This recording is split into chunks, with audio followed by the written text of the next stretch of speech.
They always look at your hands first. If the skin is too rough, the illusion of belonging instantly shatters. I stood in the grand ballroom of the Pierce estate, holding a silver tray of hand-rolled truffles worth more than my monthly rent, waiting for a man who owed me $28,000.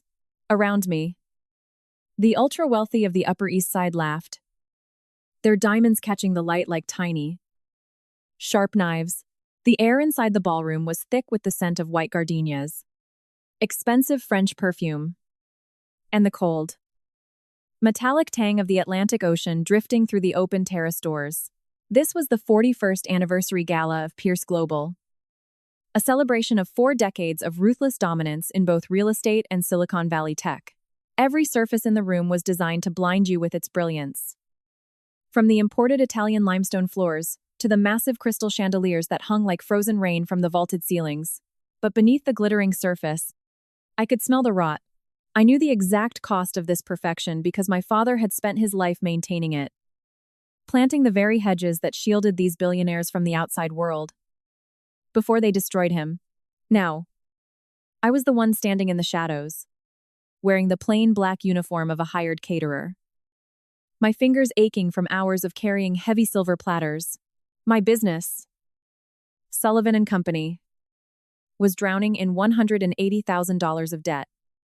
A bitter inheritance left behind when my father died of a broken heart. This $28,000 invoice for tonight's artisanal catering was the only thing standing between my kitchen and a final foreclosure notice. I watched Julian Pierce, the heir apparent to the entire empire, detach himself from a group of tech investors near the grand staircase. He was 30 years old, impeccably tailored in a bespoke charcoal tuxedo, his hair swept back with practiced, aristocratic precision. He carried himself with the absolute certainty of a man who had never been told no, his eyes scanning the crowd with a cold, dismissive amusement. To Julian, the people in this room were either assets to be acquired or background noise to be ignored. I stepped forward, my heart hammering against my ribs, though my face remained a mask of polite, professional neutrality. I intercepted him near the ice sculpture, my voice low and steady as I addressed him. I told him that I was Sloane Sullivan, and that I needed a moment of his time regarding the outstanding balance for the evening services. Julian stopped, his gaze dropping slowly from my face to the silver tray in my hands, and then to my shoes. A small, cruel smile touched the corners of his lips, the kind of smile a boy gives an insect before pulling off its wings. He asked me if I was seriously attempting to discuss accounts payable in the middle of his family's anniversary celebration. His voice was not loud, but it had a carrying quality, a sharp, affluent inflection that instantly drew the attention of the nearby guests. The laughter around us began to die down, replaced by the heavy, expectant silence of predators sensing a kill. I kept my spine perfectly straight, refusing to look down, refusing to let him see the desperation clawing at my throat. I told him that the contract signed by his office specified payment upon delivery, and that my staff had been working since dawn without rest. Julian took a slow sip of his champagne, his eyes narrowing as he studied my face, searching for any sign of weakness. He asked me if I really thought my little artisanal kitchen was in any position to dictate terms to Pierce Global. He reached out, his fingers brushing against the edge of the silver tray I held, tilting it just enough to send 3 of the delicate truffles rolling onto the pristine limestone floor. He looked down at the ruined chocolate, then back up at me, his expression turning to one of cold, aristocratic disgust. He told me that my presentation was sloppy, my attitude was insolent, and that my services were worth nothing to him. The guests watched in amused silence, a few of them hiding their smirks behind delicate crystal flutes. In the high society world of the Hamptons, public humiliation was not just a sport.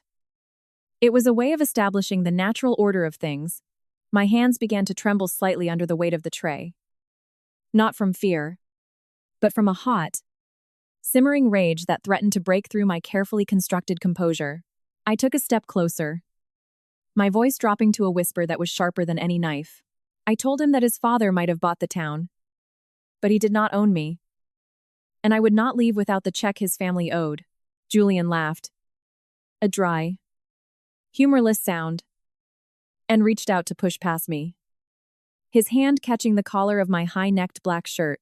The fabric tore slightly under his grip. The sudden tension pulling the collar wide and shifting my vintage emerald pendant into the bright light of the chandeliers. The deep, oily green stone caught the light, flashing with a brilliant, unmistakable fire. Julian froze, his hand still gripping my collar. His eyes locked on the pendant resting against my collarbone. The color drained from his face so fast it looked as though he had been struck. His aristocratic composure shattering in an instant. He stared at the emerald, his breath catching in his throat, his fingers trembling against my skin. He asked me where I had gotten that necklace. His voice suddenly stripped of its arrogant warmth, leaving only a raw, terrified edge. I pulled away from his grip, my hand instinctively flying to cover the cold stone. My heart racing. I told him it belonged to my family, and that it was none of his business. Julian stepped back, his eyes wild as he looked from the necklace to my face, his mind clearly racing through a labyrinth of old secrets. He screamed for security, his voice cracking, shattering the polite murmur of the ballroom like a stone through glass. He pointed a shaking finger at me, accusing me of wearing a stolen heirloom, a priceless Cartier emerald that had belonged to his late grandmother, Eleanor. He told the gathering crowd that my father was a thief, and that I was nothing but a common criminal trying to extort his family with a cheap knockoff of their stolen legacy. The ballroom erupted into a frenzy of whispered rumors, in the elite guests leaning in to catch every word of the unfolding scandal. 2 burly security guards in dark suits appeared from the shadows, their faces grim as they grabbed my arms, their grip bruising my skin. Julian ordered them to throw me out into the street, threatening to call the police and have me locked away where I belonged. I did not scream, and I did not struggle. I let them drag me across the polished limestone floor, my eyes locked on Julian's pale, sweating face until the heavy oak doors of the estate slammed shut behind me.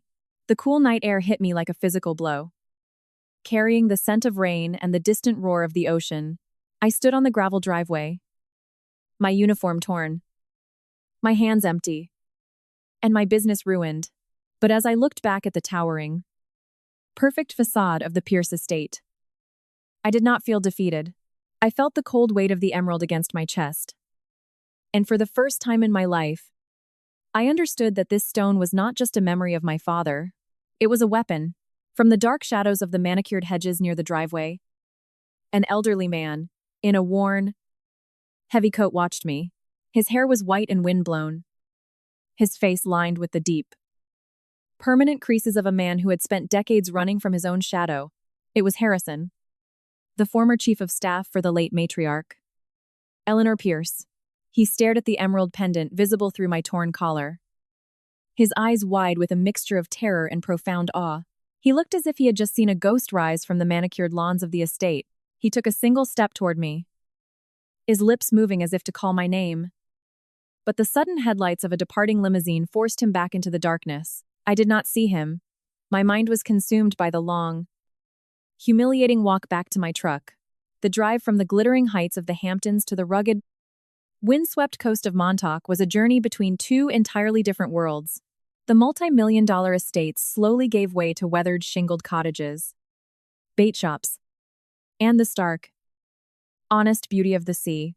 I pulled up to the small, converted barn that housed Sullivan and Company, the neon sign in the window flickering weakly against the gathering storm clouds. Inside, the air smelled of yeast, rosemary, and the damp, comforting scent of old wood. My mother, Clara, was sitting at the worn wooden prep table, a single lamp casting long shadows across her frail, pale face. She was 55. But the years of fear and hard labor had carved deep lines around her eyes, and a persistent, dry cough shook her thin frame. Spread out on the table before her was a bright yellow paper, the final foreclosure notice for our kitchen. She looked up as I entered, her eyes immediately catching the tear in my collar and the empty hands that should have been holding a $28,000 check. She asked me what had happened, her voice trembling with the fragile hope of a woman who had spent her life waiting for the other shoe to drop. I walked over and sat beside her, taking her cold, thin hands in mine. I told her about Julian, the invoice, and the moment the emerald had slipped from beneath my shirt. The moment I mentioned the necklace and Julian's reaction, the color drained completely from my mother's face. She let out a soft, choked gasp, her hands shaking so violently that she had to pull them away from mine. She covered her mouth, a fresh wave of coughing shaking her body, her eyes wide with a terror that went back 24 years. She begged me to tell her that I hadn't shown them the necklace, her voice rising in panic. She told me that we had to leave, that we had to pack our things and abandon the kitchen before the Pierce family destroyed what little we had left. I asked her why she was so afraid of a family that had already taken everything from us. I demanded to know the truth about the emerald, the truth about why my father had died in disgrace, accused of a theft he always swore he did not commit. Before she could answer, the sky outside split open. A torrential summer rainstorm slamming against the tin roof of the barn. The wind howled through the cracks in the old wooden walls, making the hanging copper pots clatter against one another. Then, through the sound of the driving rain, came a heavy, rhythmic knocking at the front door. My mother froze, her breath catching in her throat, her eyes darting to the door as if she expected the police to burst through. I stood up, upset, and walked to the door, refusing to let fear dictate my actions any longer. I unlocked the heavy latch and pulled the door open, expecting to see Julian's security guards or the local sheriff. Instead, standing on the threshold, drenched to the bone and shivering, was the elderly man from the shadows of the estate.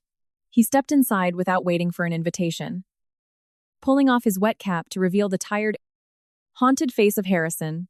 He looked at my mother, and then at me, his eyes resting once again on the emerald pendant. He told us that his name was Harrison, and that he had spent the last 24 years waiting for the courage to knock on this door. He reached inside his heavy coat and pulled out a weathered, water-stained leather briefcase.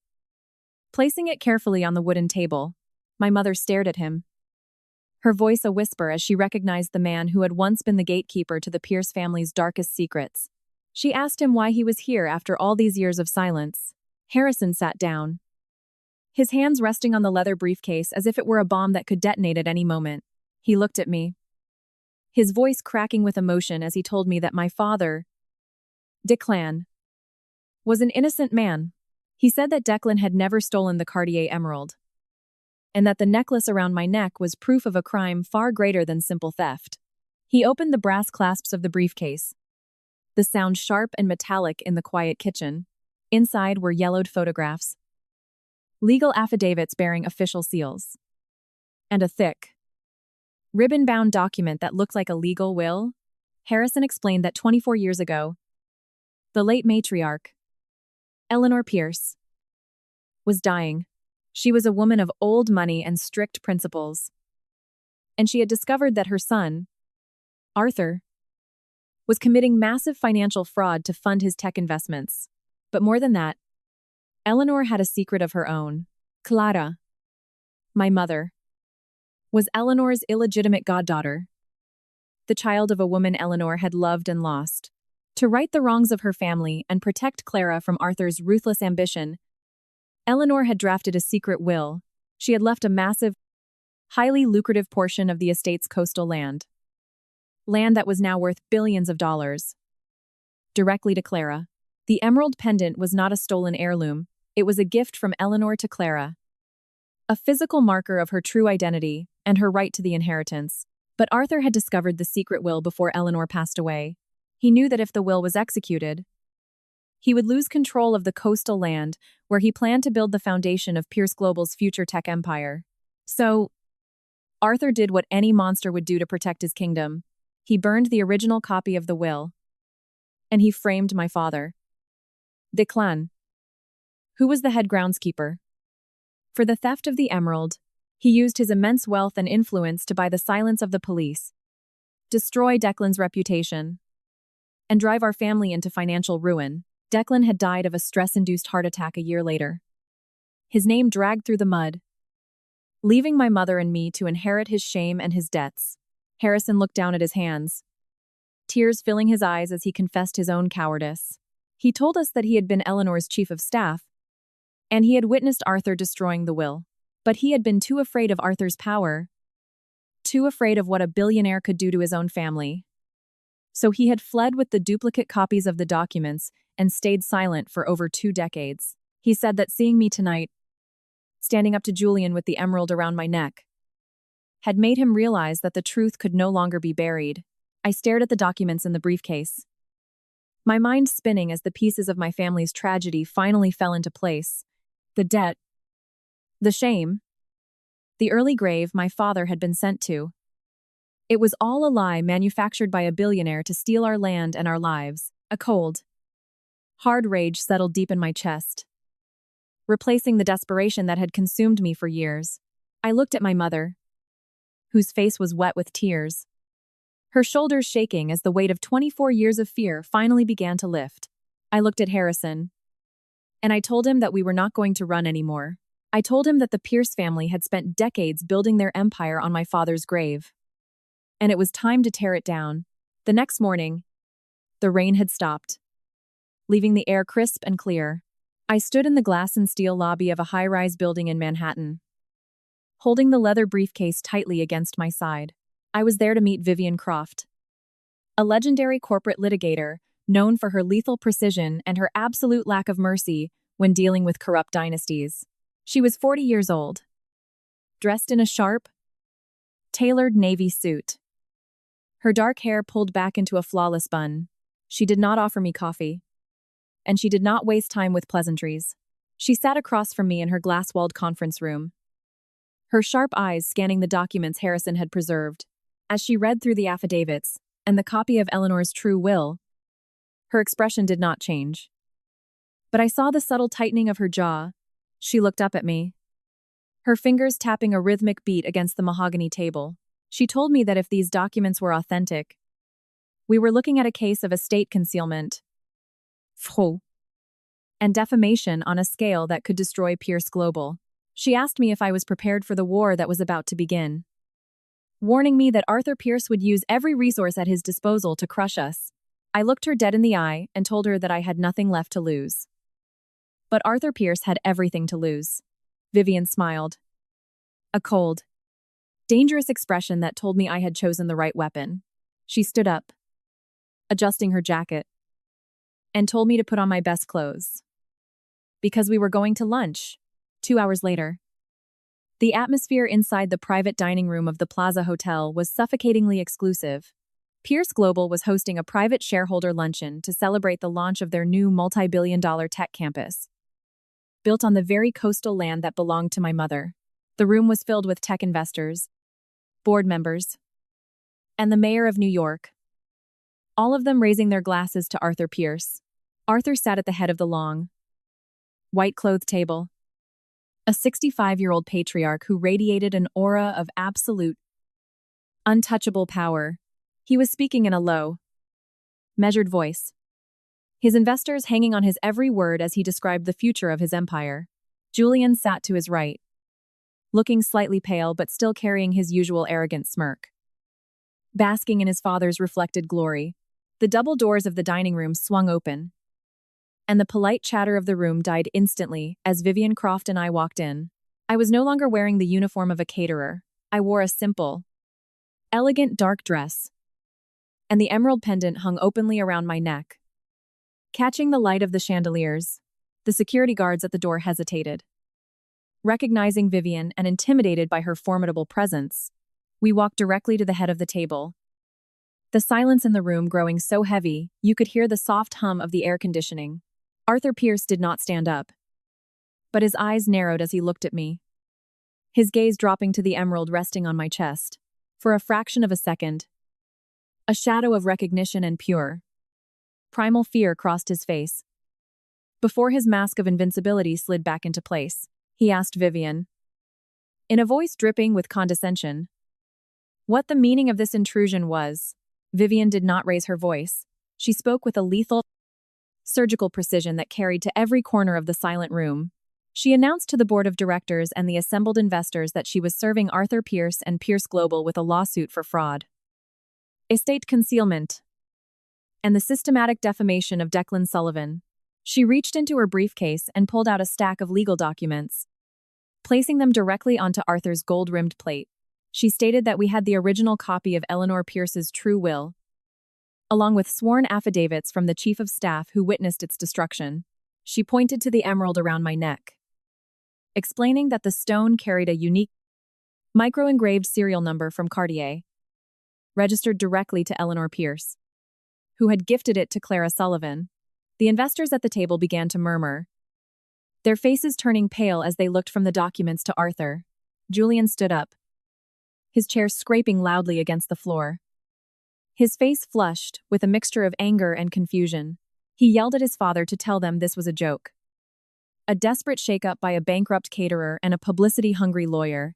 But Arthur did not speak. His hands, usually so steady, trembled slightly as he looked at the legal papers bearing his mother's signature and the seal of the estate.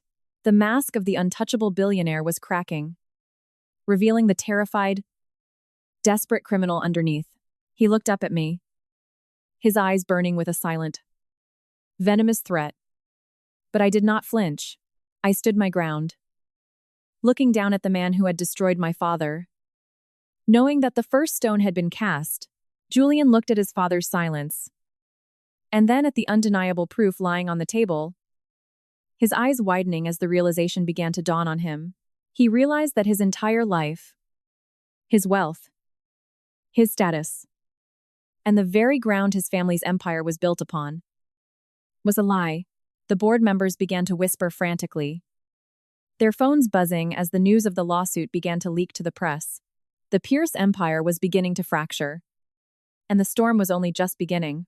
The silence that followed our exit from the Plaza Hotel dining room was louder than any of the shouting that erupted behind us. I walked down the carpeted corridor of the hotel with my head held high, the heavy weight of the emerald pendant resting against my collarbone like a shield. Beside me, Vivian Croft walked with the measured blank, rhythmic stride of a soldier who had just fired the opening shot of a war she fully intended to win. Behind us, the heavy double doors of the private dining room remained shut, but the muffled sound of panicked voices and ringing phones leaked through the thick wood. By the time we reached the lobby, the first news alerts were already flashing on the screens of the investors who sat in the plush velvet chairs. The headline on the financial terminals was simple but devastating, noting that Pierce Global was facing a massive estate fraud and defamation lawsuit. Within 30 minutes of our departure, the company's stock price began to slide, dropping 3% in afternoon trading, as rumors of the secret will spread through Wall Street. But Arthur Pierce was not a man to retreat quietly into the shadows. By the next morning, the empire had launched its counter-offensive, a vicious and calculated smear campaign designed to destroy my credibility before we ever set foot in a courtroom. Tabloid articles began to appear online, questioning my character and painting me as a desperate, bankrupt opportunist trying to shake down a legendary family. Anonymous sources claimed that my catering business was failing due to my own mismanagement, and that the emerald necklace was nothing but a clever replica. Private investigators in dark, unmarked sedans began parking at the edge of the gravel driveway in Montauk, their long lenses catching every movement through our kitchen windows. My mother, Clara, sat by the window, her hands shaking as she watched the red brake lights of the investigators' cars glow through the coastal fog. She begged me to call Vivian, to call the police, to find some way to make them go away before they found a way to hurt us.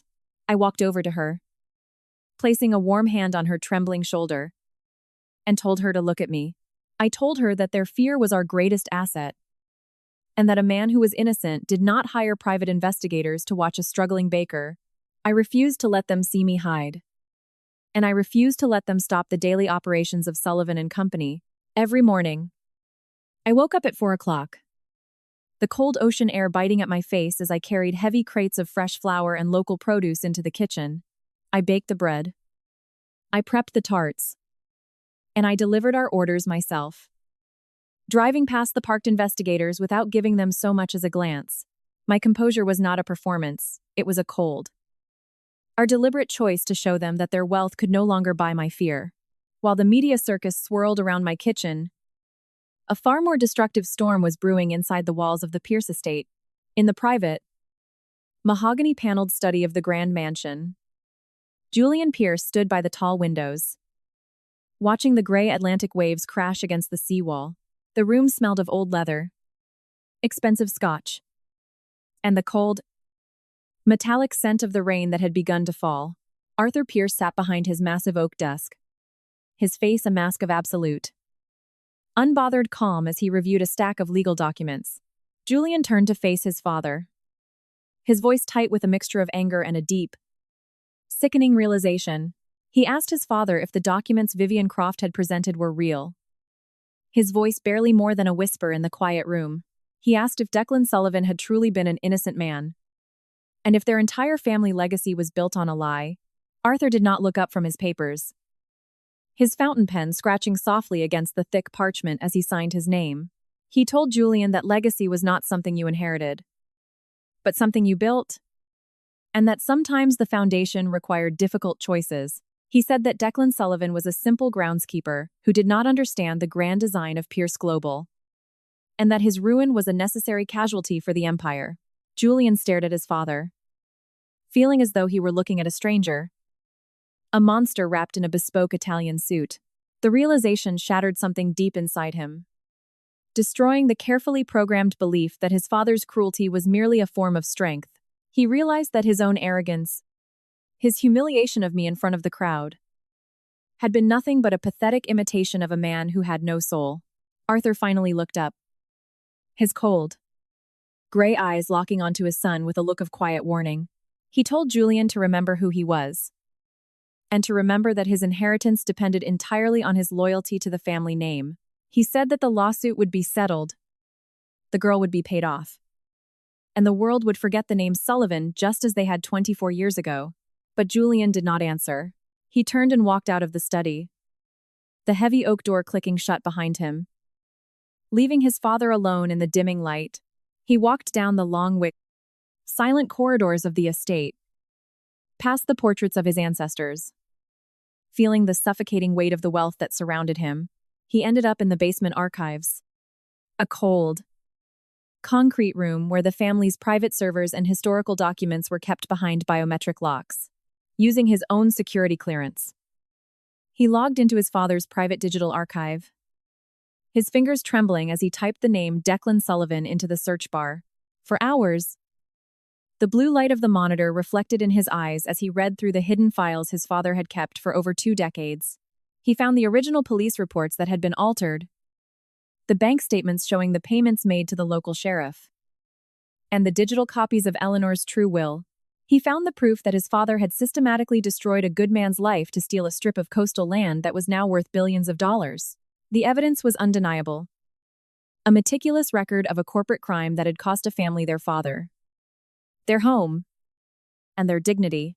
Julian sat back in his chair, the cold air of the server room chilling him to the bone as he realized what he had to do. Outside, the weather was turning violent, the gray sky darkening into a deep, bruised purple as an unseasonal nor'easter storm rolled in from the Atlantic. The wind began to howl through the coastal pines, driving the rain sideways against the windows of our Montauk kitchen.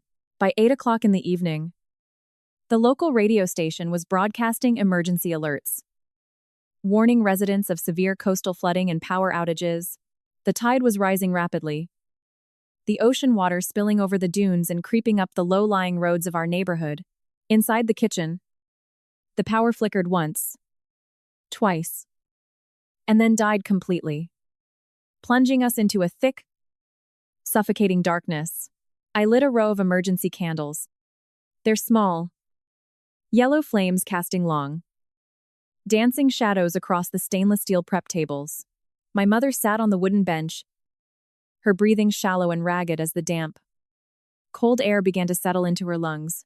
She coughed, a deep, painful sound that made her entire body shake, her hand clutching her chest as she struggled for air. I walked over to her, wrapping a thick wool blanket around her shoulders, and told her that we needed to leave before the road flooded completely. But as I turned to gather our legal documents and the emerald necklace from the small office, a sudden, heavy surge of water slammed against the front door.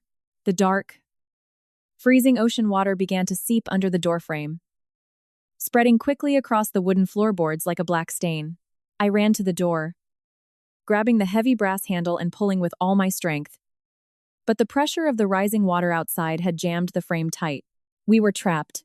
The water rose quickly, reaching our ankles within minutes, its icy coldness numbing my feet as I struggled to find another way out. The back window was too high and too small for my mother, and the heavy wooden shutters had been bolted down to protect against the wind. My mother began to panic, her voice rising in a high, terrified sob as she watched the dark water climb higher.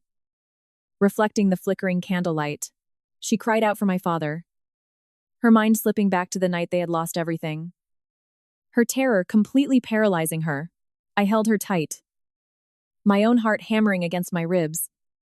Though I forced my voice to remain calm and steady, I told her that I would not let anything happen to her, and that we were going to make it out together. Through the roar of the wind and the crashing of the waves outside, I suddenly heard the deep, roaring engine of a heavy vehicle splashing through the flooded road. Bright, white headlights pierced through the cracks in the wooden shutters, sweeping across the dark kitchen like searchlights. The vehicle came to a sudden halt directly outside our door, its engine idling with a heavy, mechanical throb. A moment later, there was a loud, splintering crash as someone threw their entire weight against the jammed front door. The wood groaned, the metal hinges straining against the pressure of the water and the force of the blows from the outside. With one final, violent heave, the door gave way, splintering open as a rush of cold ocean water poured into the kitchen.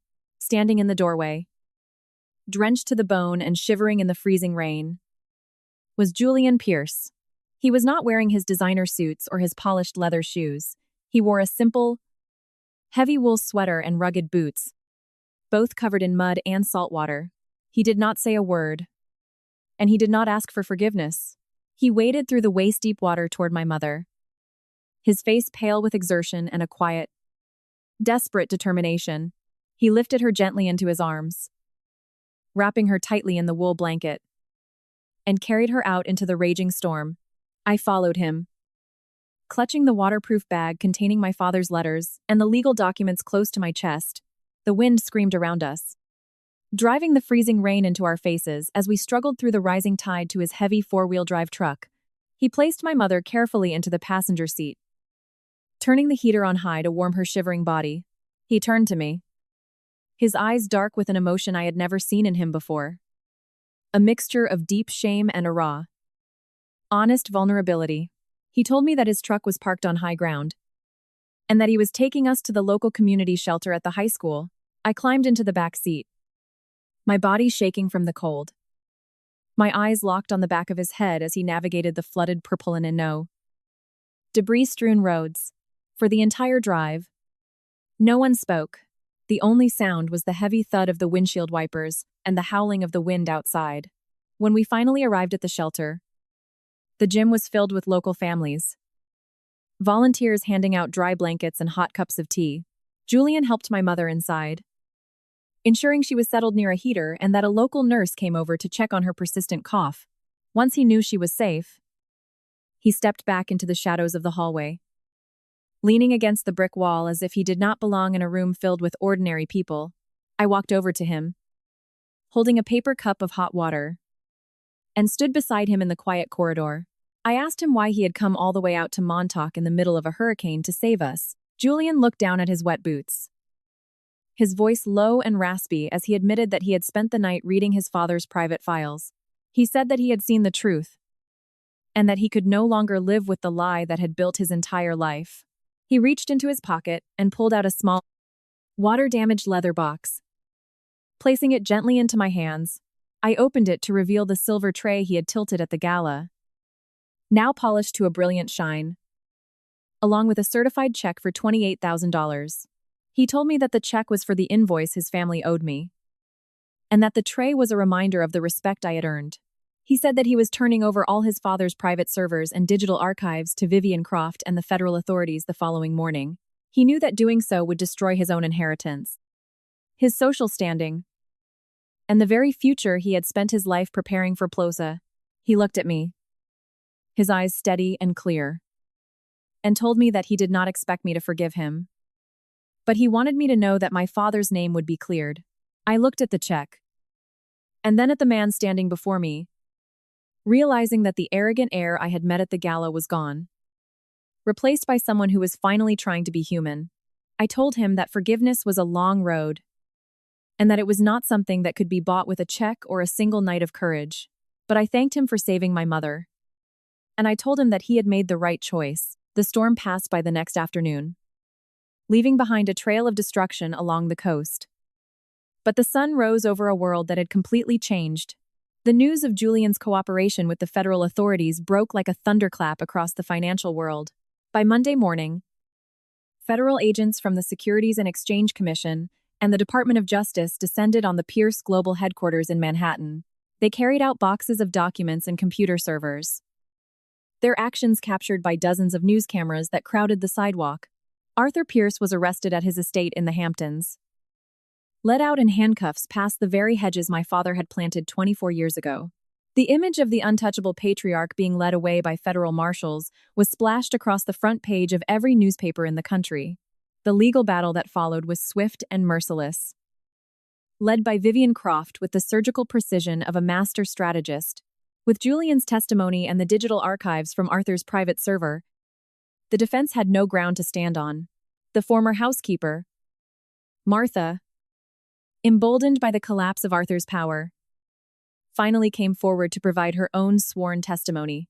She stood in the courtroom and described the night she had seen Arthur destroy Eleanor's true will, her voice steady as she cleared her conscience after decades of silence. The court hearing was a quiet, solemn affair, held in a grand federal courtroom in Brooklyn. My mother and I sat in the front row, holding hands as the judge read the final ruling. The judge declared that the land rights to the coastal plots belonged legally to Clara Sullivan, and that the estate of Eleanor Pierce would be settled in accordance with her true wishes. But more importantly, the judge issued a formal, public statement of innocence for my father, Declan Sullivan. The judge stated that the record of his conviction for theft was officially expunged, and that his name was cleared of all charges. My mother let out a soft, "Hoket sob," her head falling onto my shoulder, as the tears she had held back for 24 years finally flowed freely. They were not tears of fear, but of a profound, overwhelming relief. The heavy shadow of shame finally lifting from her shoulders, I looked up at the high, vaulted ceiling of the courtroom, feeling a deep, quiet peace settle over my heart, knowing that my father could finally rest in peace. The settlement we received was massive, a sum of money that could have easily bought us a mansion on the Upper East Side and a life of idle luxury. But I did not want their world, and I did not want their lifestyle. I used the funds to completely rebuild and expand Sullivan & Company, turning our small Montauk kitchen into a state-of-the-art culinary haven. I paid off every penny of the $180,000 of debt my father had left behind, freeing us from the financial chains that had bound us for so long. I hired a full staff of local workers, paying them wages that allowed them to live comfortably in the community they loved, treating them with the respect they deserved. My mother retired from her long years of labor, spending her days in a beautiful Declan sunlit cottage overlooking the bay, her cough finally fading in the clean salt air. Arthur Pierce was convicted of multiple counts of fraud, estate concealment, and conspiracy. His assets frozen, and his reputation entirely destroyed. He was sentenced to federal prison, left to spend his remaining years in a cold, concrete cell, stripped of the power and the wealth he had sacrificed his soul to protect. The Grand Pierce estate was sold at auction, its perfect lawns and crystal chandeliers passing into the hands of strangers who knew nothing of the secrets buried beneath the soil. A year after the trial, the air in Montauk was warm and sweet, carrying the scent of wild roses and the gentle murmur of the summer tide. I stood on the wooden deck of our newly expanded kitchen, watching the local community gather for our annual summer celebration. The tables were piled high with fresh, artisanal breads, local cheeses, and the delicate truffles that had once been a symbol of my humiliation. In the corner of the garden, near the flowering hydrangeas, Julian Pierce was working with our delivery team, carrying heavy wooden crates of produce with a quiet, steady efficiency. He had lost his wealth, his inheritance, and his social standing. But he had gained something far more valuable: his humanity. He worked a normal job, living in a modest apartment in town, quietly earning his way back into the respect of the community he had once looked down upon. He looked up and caught my eye, offering a small, genuine smile that carried no trace of his former arrogance. I nodded back, a silent acknowledgement of the long, difficult road he had traveled, and the progress he had made. I reached up, my fingers brushing against the cool, smooth surface of the emerald pendant that hung beneath my collar. It was no longer a symbol of a hidden scandal, or a reminder of a father's disgrace. It was a testament to our resilience, a marker of a truth that could not be buried by all the wealth in the world. I stood on the coast, the warm wind in my hair, looking out at the endless blue of the Atlantic Ocean. I had not built an empire of steel and glass, and I had not conquered Wall Street. But as I looked at the happy faces of my mother, my staff, and my community, I knew that I had built something far greater. I had built a life on truth. And that was an empire that could never be torn down. Don't forget to subscribe to the channel, hit like, and turn on notifications so you don't miss our next story. See you next time.